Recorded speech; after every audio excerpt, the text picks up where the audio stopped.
রাজধানী উন্নয়ন কর্তৃপক্ষের প্লট বরাদ্দে দুর্নীতির অভিযোগে দায়ের করা মামলায় ক্ষমতাচ্যুত সাবেক প্রধানমন্ত্রী শেখ হাসিনার পক্ষে আইনজীবী হিসেবে নিয়োগের করা 4 আইনজীবী আবেদন খারিজ করেছেন আদালত। বৃহস্পতিবার দুপুরে ঢাকার 4 নম্বর বিশেষ জজ আদালতের বিচারক মোহাম্মদ রবিউল আলমের আদালত এ আদেশ দেন। এদিন সকালে বিশেষ মামলা নম্বর 22/2025 মামলায় শেখ হাসিনার পক্ষে আইনি লড়াই করতে এ আবেদন করেন 4 আইনজীবী। তারা হলেন মোর্শেদ হোসেন শাহীন, ইমরান হোসেন, শেখ ফরিদ ও তপু।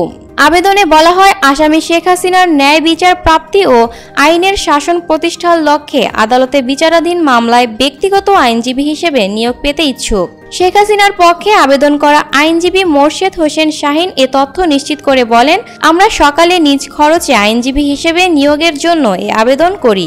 আদালত যাচাই বাছাই শেষে আইনি সুযোগ না থাকায় তা খারিজ করে দেন।